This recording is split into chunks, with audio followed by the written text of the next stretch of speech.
તો સાર્વત્રિક વરસાદથી રાજ્યના જળાશયો છલકાયા છે। ઉત્તરથી દક્ષિણ સુધીના ડેમ થયા છે છલોછલ। સરદાર સરોવર ડેમ 92% ભરાયા। ઉકાઈ, ધરોઈ, દાંતીવાડા ડેમમાં વધ્યું છે જળસ્તર। હિંમતનગરનો હાથમતી ડેમ 100% ભરાઈ ગયો છે। રાજ્યમાં સાર્વત્રિક ધોધમાર અને ઉપરવાસમાં પાણીની ભારે આવકથી ઉત્તર ગુજરાતથી લઈને દક્ષિણ ગુજરાતના જળાશયો છલકાયા છે। રાજ્યની જીવાદોરી સમાન સરદાર સરોવર ડેમની સપાટી સિઝનમાં પ્રથમ વખત 136 મીટર પર પહોંચી છે અને હાલ ડેમ 92% ભરાયો છે।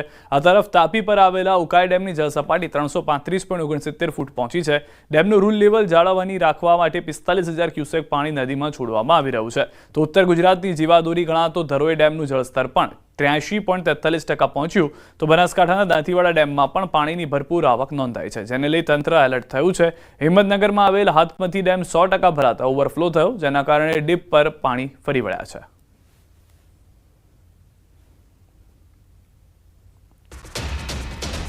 નર્મદા ડેમ 92% ભરાઈ ગયો છે। સિઝનમાં પહેલીવાર ડેમની સપાટી 136 મીટરને પાર ગઈ છે। હાલ ડેમની સપાટી 136.12 મીટરે પહોંચી છે।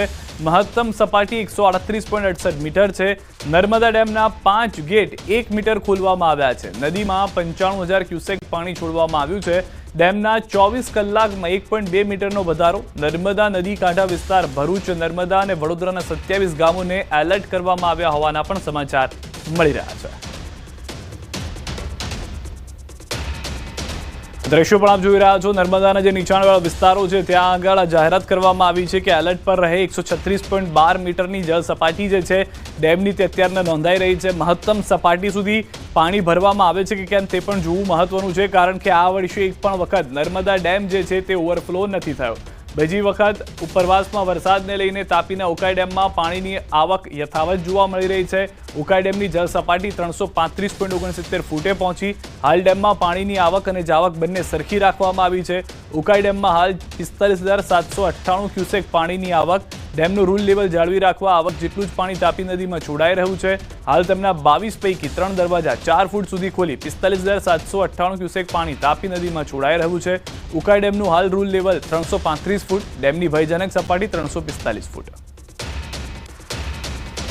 તો મહેસાણાથી સમાચાર। ધરોઈ ડેમની જળ સપાટી 617.61 ફૂટ પહોંચી છે। ધરોઈ ડેમનું જળસ્તર 83.43% પહોંચ્યું છે। ધરોઈ ડેમમાં પાણીની આવક 9,930 ક્યુસેક। ધરોઈ ડેમમાં પાણીની જાવક 14,652 ક્યુસેક। ધરોઈ ડેમના 2 દરવાજા 2 ફૂટ અને 2 દરવાજા 3.5 ફૂટ ખોલાયેલા છે।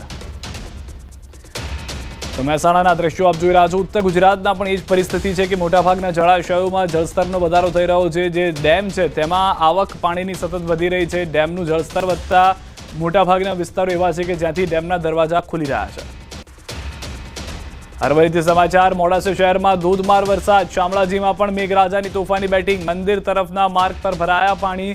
રોડ રસ્તા પર પાણી ભરાતા વાહન ચાલકો અટવાઈ ગયા છે। તો ઉત્તર ગુજરાતમાં મેઘરાજાની બેટિંગ જે યથાવત જોવા મળી રહી છે। સાબરકાંઠામાં વરસાદ જોવા મળ્યો છે, છોટાઉદેપુર તરફના વિસ્તારમાં પણ મળ્યો અને હવે અરવલ્લીથી સમાચાર મળી રહ્યા છે। રસ્તાઓ નદી બની ગયા છે। શામળાજીમાં મેઘરાજાની તોફાની બેટિંગ કરતા મંદિર તરફના માર્ગ પર પાણી ભરાવાની પરિસ્થિતિનું નિર્માણ થઈ ગયું છે। બે દ્રશ્યો આપ જોઈ રહ્યા છો। શહેરી વિસ્તાર કે જ્યાં પણ ધોધમાર વરસાદ વરસી રહ્યો છે, ગ્રામ્ય વિસ્તારમાં પણ સારો એવો વરસાદ છે। સમગ્ર અરવલ્લી પંથકની શું પરિસ્થિતિ છે, વરસાદને લઈને વધુ માહિતી હાર્દિક પાસેથી મેળવીએ। જી હાર્દિક। હા સિદ્ધાર્થ, જે પ્રકારે બપોર બાદ ધોધમાર વરસાદની શરૂઆત થઈ છે અરવલ્લી જિલ્લામાં, ખાસ કરીને યાત્રાધામ શામળાજી વિસ્તારમાં ધોધમાર વરસાદ જોવા મળ્યો હતો, જેના કારણે જે શામળાજી મંદિર તરફ જવાનો જે રસ્તો છે તે પાણીમાં ડૂબ્યો છે અને ખાસ કરીને મોડાસા શહેર વિસ્તારમાં પણ ધોધમાર વરસાદની શરૂઆત થઈ છે।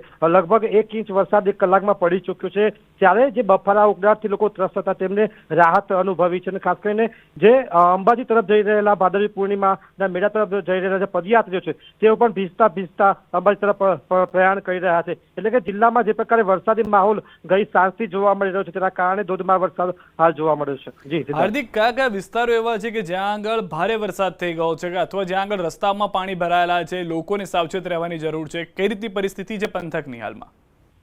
ચોક્કસથી સિદ્ધાર્થ, જે પ્રકારે યાત્રાધામ શામળાજી વિસ્તારમાં જે વરસાદ વરસી રહ્યો છે, મેસો જળાશય 100% ફૂલ થયો છે, ઓવરફ્લો ચાલી રહ્યો છે, તેના કારણે જે વણઝારી વિસ્તાર છે ત્યાંના જે લોકો છે તે લોકો હાલ બહાર નથી નીકળી રહ્યા. 15 જેટલા જે ઘરોના લોકો છે તેમના બાળકો નથી ભણવા જઈ રહ્યા. એટલે કે સતત જે પાણીનો પ્રવાહ ઉપરવાસથી ચાલી રહ્યો છે, જળાશયમાં આવી રહ્યો છે, પંથકમાં વરસાદ પડી રહ્યો છે, તેના કારણે તે વિસ્તારના લોકો પણ હાલ ત્રસ્ત છે. એટલે કે જે નીચાણવાળા વિસ્તારો છે, ભિલોડામાં પંથકમાં પણ હાલ વરસાદ જોવા મળી રહ્યો છે. એટલે કે નીચાણવાળા વિસ્તારોમાં વરસાદી માહોલ છે. જે સિદ્ધાર્થ, આભાર હાર્દિક સમગ્ર માહિતી બદલ. તો મોટાભાગના વિસ્તારો એવા છે અરવલ્લીના કે જ્યાં આગળ વરસાદ અને વરસાદના કારણે જળભરાવની પરિસ્થિતિ થઈ ગઈ છે.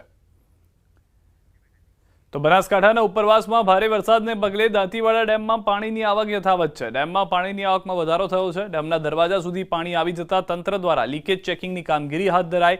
ડેમના 11 દરવાજામાં લીકેજ માટે ડેમના અધિકારીઓની ટીમ દ્વારા ચેકિંગ હાથ ધરાયું. ડેમના તમામ દરવાજા નવા નાખેલા હોવાથી ડેમના અધિકારીઓ દ્વારા લીકેજ ચેકિંગ કરાયું. દાંતીવાડા ડેમમાં પાણીની આવક થતા ખેડૂતોમાં ખુશી કરીએ જ છે અને બધા ઓપરેટ કરીને બી ચેક કરેલા છે અને ગેટની અમે આજ બી ચેકિંગ બધી કરી છે. કેમ કે આપણે અહીંયા નવા ગેટ નાખ્યા છે તો હવે આપણે જે પાણી છે એ ગેટે અડી ગયું છે, તો એના પ્રમાણે હવે આપણે લીકેજ જોઈ શકીએ. તો આજે અમે એ બધા ગેટની લીકેજ ચેક કર્યું છે. સાબરકાંઠાના હિંમતનગરનો હાથમતી જળાશય 100% ભરાતા થયો ઓવરફ્લો થતા ડીપ પર ફરી વળ્યા છે પાણી. ફતેપુરથી મઉ અને ભિલોડાને જોડતા રસ્તાના ડીપ પર પાણી. વાહન ચાલકો જોખમી રીતે વાહનો કરી રહ્યા છે પસાર. સવાલ એ થઈ રહ્યો છે કે કોઈ મોટી ઘટના સર્જાય તો જવાબદાર કોણ?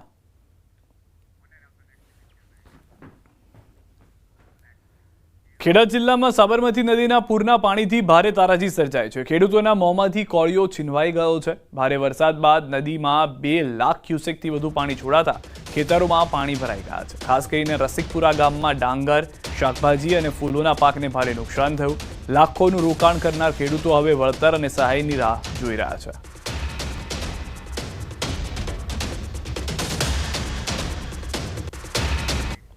તો ખેડાના રસિકપુરા ગામે પૂરે મચાવી છે તબાહી. ન્યૂઝ 18 ગુજરાતી પર ખેડૂતોની વ્યથા. ગામની ખેતીના 100% નુકસાન. ડાંગર, કપાસ, શાકભાજીના પાકને નુકસાન. સરકાર ખેડૂતોને 100% વળતર આપે. પાણી ભરાતા ખેતીનો સફાયો થયો. આવતી સિઝન પણ નિષ્ફળ જાય એમ છે. સાબરમતી નદીના પાણી ફરી વળતા રસિકપુરા ગામમાં 100% ખેતીનું નુકસાન છે. ખેતીના પાકોમાં ડાંગર છે, પછી કપાસ છે, ફૂલ છે, શાકભાજીમાં ભીંડો છે, દૂધી છે, કારેલા છે, માંડવાવાળા બધા ખેતીના પાકો છે. એ બધાને પૂરેપૂરું 100% નુકસાન છે. રજૂઆત અમે સરકારને એવી કરીએ છીએ કે અમારા ગામમાં 100%નું વળતર આપે અને ખેડૂતોને દરેક વીઘાએ ડાંગર કરીએ તો બી 25,000 થી 30,000 રૂપિયાનું ખર્ચ લાગે છે. માંડવાવાળાને 1 વીઘાએ 50,000 થી 70,000નું ખર્ચ લાગે છે. જેમના ભરપાઈ થાય એવી અમે સરકારની જોડે માંગણી કરીએ છીએ. તમામ નુકસાન જ છે. ડાંગરને એવું પાકોનું નુકસાન કરેલું છે. બધું પાણીથી બહુ ખૂબ નુકસાન થયું છે. સરકારે જેટલું પાણી છોડવાનું હતું એથી અધિક પાણી છોડી દીધાથી લગભગ ટોટલી ખેતી સાફ થઈ જઈ છે. પાક નુકસાની હવે આ તો સિઝન તો નહીં જ, પણ બીજી સિઝન લેવાની શક્યતા છે નહીં. હજુ એક માથોડું પાણી ડાંગેરોમાં છે અને અમે કોપ લોન લીધેલી ખેતી કરવા માટે, તે ભરી શકાય એવી પોઝિશન નહીં. સાહેબ, સાબરમતીનું જે પાણી અતિશય વધારે આવવાથી લગભગ ગામમાં તમામ પાક નિષ્ફળ ગયા છે. અને એમાં સાહેબ તમે આ જોઈ શકો છો મારા ભીંડાનું ખેતર. હવે આ ભીંડાનો પાક મારો તૈયાર જ થયો હતો અને પાક મારે લેવાનો જ હતો અને એવા ટાઈમે આ પાણી આવી ગયું અને તમામ તમે જોઈ શકો છો તમામ ભીંડા મારા ફેલ થઈ ગયા છે સાહેબ. અને આનું લગભગ મારે 1 લાખ થી 25,000 રૂપિયા જેવો એનો મારો ખર્ચો છે સાહેબ. કે આ મેં છે ને 2.5 થી 3 લાખ રૂપિયા મેં કોપ લોન લીધેલી છે સાહેબ. અને કોપ લોનથી મેં આ ખેતીવાડી શરૂ કરી હતી. હવે સાહેબ હું કોપ લોન જ કઈ રીતે ભરીશ ને એ જ એક મારા માટે પ્રશ્ન છે સાહેબ. ખેડા જિલ્લામાં સાબરમતી નદીના પૂરના પાણીએ તો એવા ખેડૂતોને રડાવ્યા કે હવે મોંમાં આવેલો કોળિયો તેમનો છીનવાઈ ગયો. ન્યૂઝ 18 ગુજરાતીની ટીમ અત્યારે પહોંચી છે ખેડા તાલુકાના રસિકપુરા ગામે. રસિકપુરા ગામની અંદર અંદાજિત કહી શકાય કે 800 થી વધારે ખાતેદારોની 1000 વીઘાથી વધુ જગ્યા આવેલી છે અને આ જગ્યાની અંદર શાકભાજી, ડાંગર તેમજ કપાસનો પાક કરવામાં આવ્યો હતો.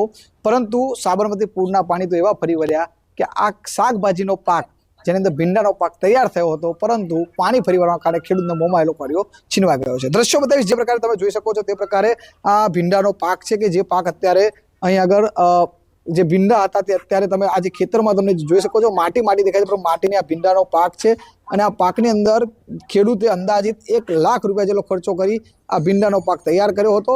અને આ તૈયાર કરેલ પાક ઉપર પાણી ફરી વળવાના કારણે અત્યારે તમામ જે પાક છે તે બિસ્માર થઈ પાકની ઉપર પાણી ફરી વળ્યા છે ને જેના કારણે સમગ્ર પાક અત્યારે ખલાસ થઈ ગયો છે.